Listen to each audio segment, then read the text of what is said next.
can you beat Pokémon Scarlet with one Skiploom? I set out to test this question by first picking my starter, Sprigatito, who I named Skiploom and swiftly swapped out for a level 2 Hoppip that I just caught. After fainting to a wild Lechonk, I realized that my Hoppip had an attack-lowering nature, so I caught another Hoppip that had a speed-lowering nature, but at least its attack wasn't being lowered, so I moved on and started leveling up my Hoppip, in hopes that it would evolve into a Skiploom. What level does Hoppip evolve again? 18. Oh god, this is going to take forever. After battling wild Lechonks for a while, I fell off a cliff, gave my sandwich to some monster, and got chased up a cliff by some Houndours. I easily defeated Arven with my Hoppip, claiming the sandwich monster for myself, and continued training up as I moved through Tutorial Purgatory. More Tutorial Purgatory later, and I was finally allowed to challenge the gym leaders, Team Star, and the Titans. I chose to battle Claw first because I had Terra Grass, so I can get rid of my rock weakness and demolish Claw. While training up before Claw, I decided to battle a random trainer that had a Starly and blacked out again. Then I evolved Skips into Skiploom after a Terra raid with my newfound power. I got revenge for my previous blackout without breaking a sweat. After doing some minimal grinding and another Terra raid, I was around level 20 for the Claw fight. I one-shot him with Bullet Seed in the first battle and had little trouble in the second.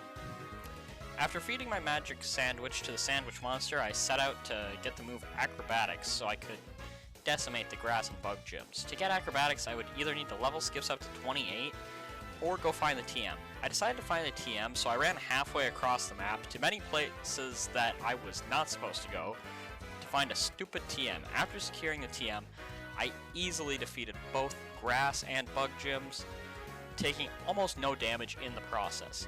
Now I felt confident that I could beat the Sky Titan. I was very wrong and lost because I tried to potion stall for a miss and instead got crit. Woo, blackout number 3. I decided to skip this Titan for now. With the Sky Titan on the back burner, I decided to attempt to take down Team Star's Dark Base, which was a total mistake. First of all, you can't battle Team Star if you don't have 3 Pokemon in your party for some reason. So I caught another Hoppip and challenged them with my level 20-something Skiploom and a level 3 and level 2 Hoppip. Somehow the 2 Hoppip actually killed some of Team Star's Pokemon, but they had no real impact on the challenge. The mistake came when I decided to battle the boss because his Poniard had Aerial Ace. And I blacked out again. And again. This was clearly not working, so I decided to throw my Skiploom at the next gym before coming back for revenge. Iono was the next gym leader unlucky enough for me to set my sights on. But before battling Iono, I was interrupted by Nemona, who demanded a battle, which was uneventful, and the gym puzzle was a joke. And the only real problem was Iono, because her Mismagius had confused Skips, and when Skips gets confused, Skips hits itself a lot. But I managed to heal around the confusion and pulled out another victory. Feeling overconfident after the gym battle, I decided to battle the Iron Titan, and lost again. I was annoyed, but decided that I must be a high enough level to kill the big dumb bird. I was wrong. I got wiped for the 7th time. Now I was getting very annoyed because everything that I should be able to kill is killing me first. I attempted Team Star's boss battle again and won this time because my secret weapon and the savior of this entire playthrough, wanna guess what it is? It's not a move, it's X items. X items essentially give you a 2x boost to their respective stat, and with an X defend and X attack, I was able to win against my first Team Star boss.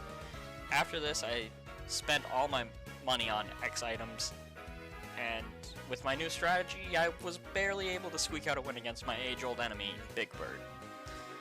Then we got to meet up with the sad sick dog and some emotional backstory. Later, we went off to test our new strategy on another old enemy, the Worm. It was close, but I won again, and it only cost $10,000 plus in X items. Oh, I forgot to mention that during all of this, Skips decided that it could evolve now. So of course, I had to prevent it, and it was a lot more stressful than it should have been. Do not. The next day, on my way to battle Great Tusk, I found an outbreak of Stonjourners that I used to level up, and after clearing out the outbreak, I gained about 5 levels and set off to find Great Tusk. But along the way, I saw a trainer and thought, why not? Why not battle this trainer? And it started out easy with a Shellos, but then they sent out Seviper that killed me with multiple poison fangs. This humiliating defeat helped me decide that it was time to get Skip's one of the most valuable moves, Swords Dance.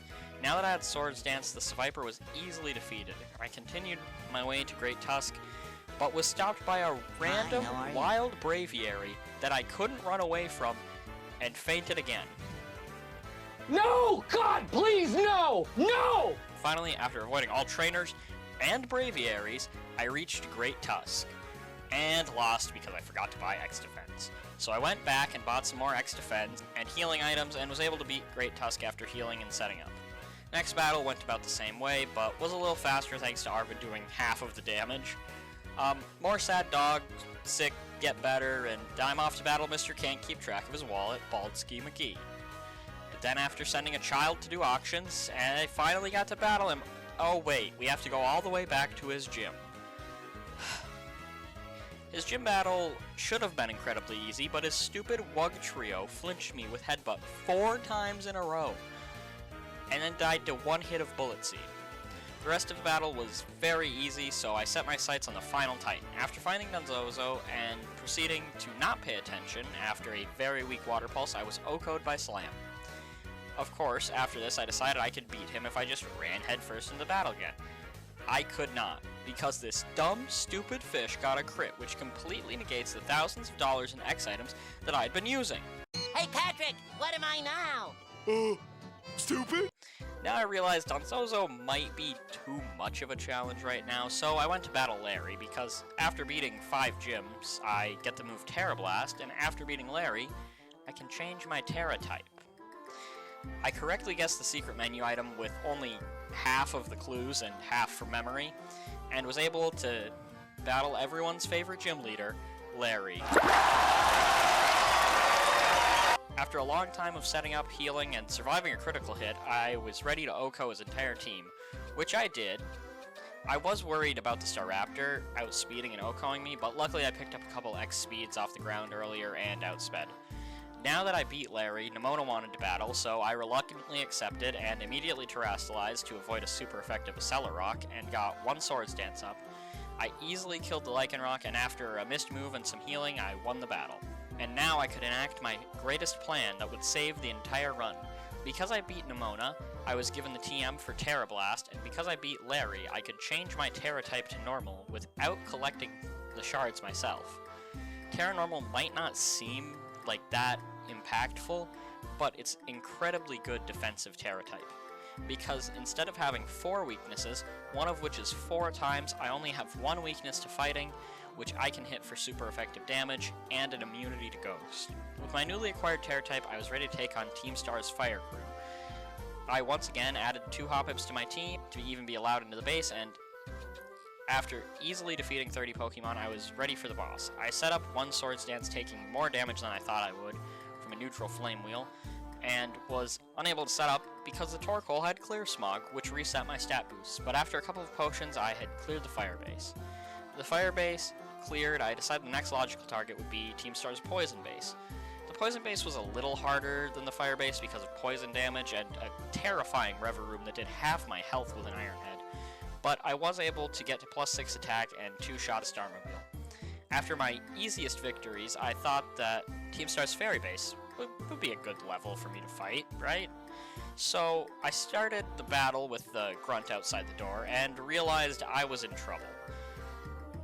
Luckily, the Morgrim used Torment and Nasty Plot, so I was able to Swords Dance and kill with Acrobatics, and the Hatteran did half my health with a Psychic, but I was able to outspeed and 2-shot it. It was time for some trading. Off-screen I used about 5 sandwiches to boost the encounter rate of normal-type Pokemon, and battled Chansey outside of Team Star's base while leveling up Skiploom off-camera, and I found a shiny Chansey that I accidentally killed. Well, at least shiny Chansey isn't that rare, because let's go. It's fine, everything's fine. But after killing a shiny and many more Chanseys, Skips was now level 90. Now with Skips at an acceptable level, I was ready to finish off the Titan storyline. Both False Dragon Titans were easily killed with a Swords Dance and 2 Aerial Aces. Now Mabostiff is all better, and the sandwich monster claims his final sandwich and can climb walls, because why not?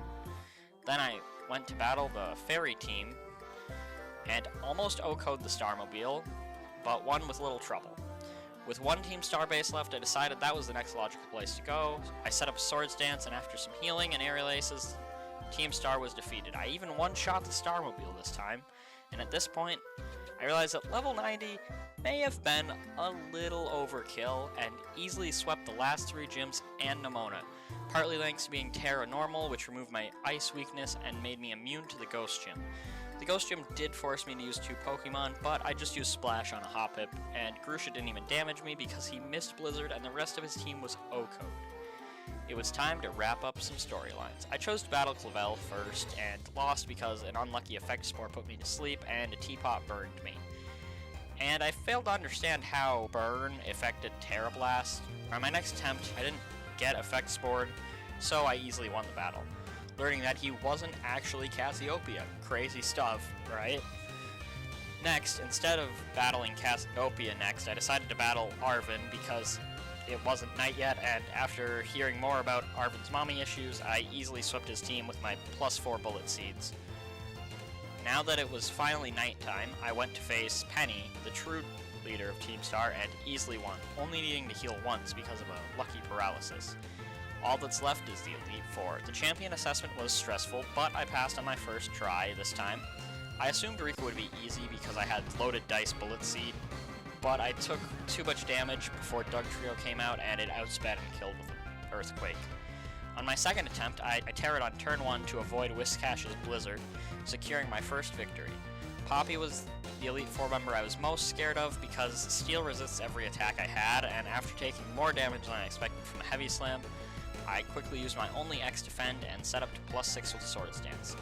It was time to attack, and surprisingly, Acrobatics killed Copperajah in 1 hit, as well as each of the following Pokemon. After easily defeating the Elite Four member I was most scared of, I felt confident in my strategy and got ready to battle Larry.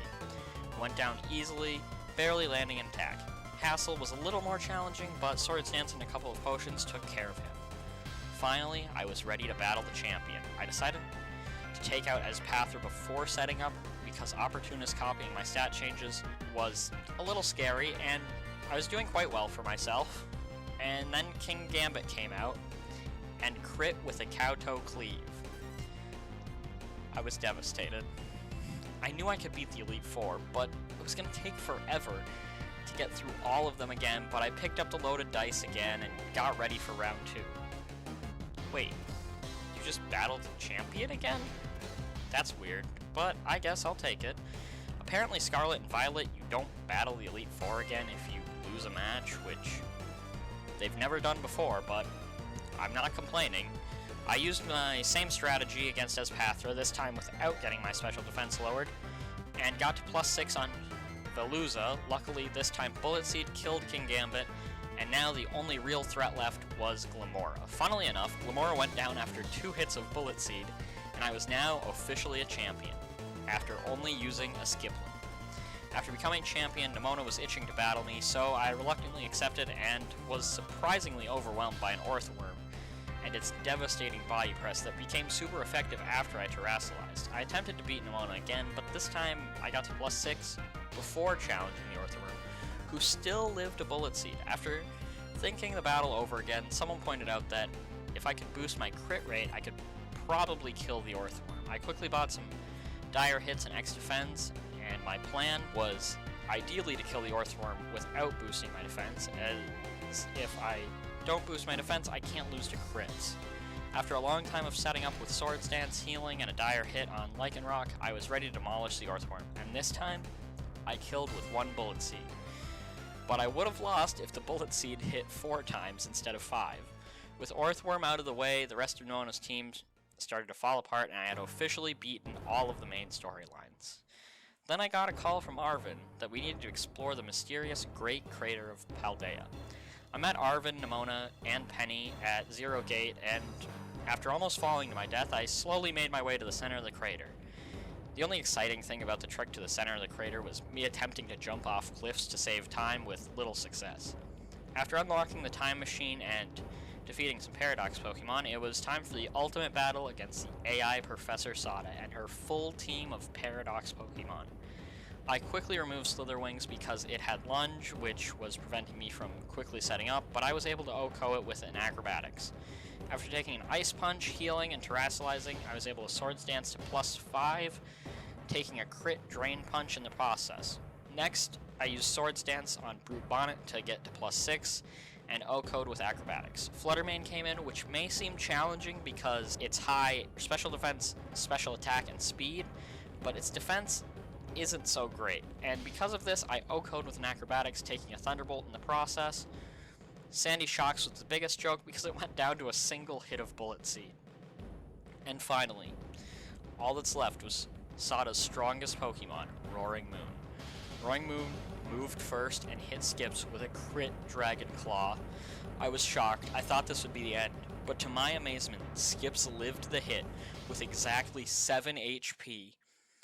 And apparently, all my training against Chanseys had paid off because of all the Chanseys, Skips actually had a perfect HP stat, possibly saving me here. Most likely, without these EVs, I would have lost. But Skip punched back with a planet-shattering Acrobatics, OHKOing Roaring Moon, and winning me the battle. After my stage Koraidon battle, I can definitely say, yes, you can beat Pokémon Scarlet with a single Skiploom. That's all for now. If you want to see more Skiploom shenanigans, I made a Pokemon Heart Gold Soul Silver, but I only used a Skiploom. And like, comment, subscribe. Peace.